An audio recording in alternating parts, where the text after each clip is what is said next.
एक बार की बात है, राहुल और उसके दोस्तों ने अपने गांव के पास वाले जंगल में एडवेंचर करने का प्लान बनाया।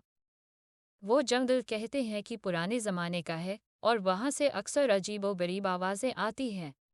गांव के बुजुर्ग लोग कहते हैं कि रात में वहां जाना मतलब खतरे को बुलाना है।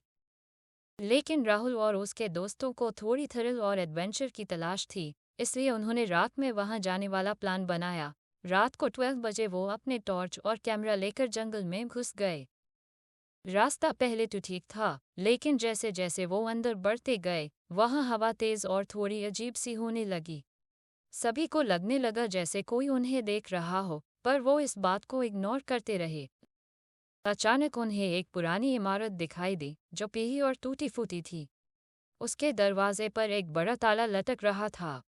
लेकिन जैसे ही राहुल ने यूं इस दरवाजे को छुआ, ताला खुद ही टूट गया, जैसे कोई उन्हें अंदर बुलाना चाहता हो। वो सब संभाल के अंदर गए और टॉर्च की रोशनी में देखने लगे। वहां एक पुरानी डायरी पड़ी थी। जैसे ही राहुल ने वो डायरी उठाई, उसके पहले ही पन्ने पर लिखा था, अगर तुम ये पढ़ रहे हो तो तुम अब यहाँ से कभी वापस नहीं जाओगे। ये देखकर सबके होश उड़ गए।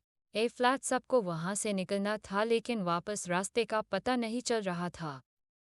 जैसे ही वो वापस मुड़ते, एक आवाज आई, वापस जाने की सोच भी मत।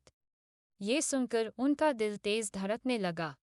दोस्तों में से एक ने अपने बाग में रखा गंगाजल निकाला और उससे दूर दूर छिड़कना शुरू किया, पर उसी वक्त एक घंटी की आवाज आई और उन्होंने देखा कि वो पुराना दरवाजा अपने आप खुल गया। वो सब भागते हुए जंगल से बाहर निकले और एक पल के लिए रुके नहीं। आखिर में वो गांव के मंदिर के पास रुके और वही सब ने एक दूसरे को देखा। डर के साथ भी उनके चेहरे पर हंसी थी, क्योंकि वो सब सरवाइव कर गए थे। ये उनकी जिंदगी का वो एडवेंचर था जो वो कभी नहीं भूलेंगे। शायद तुम्हें भी कभी जंगल में एडवेंचर का मन हो, पर याद रहे, कुछ राजों को राज ही रहने दो।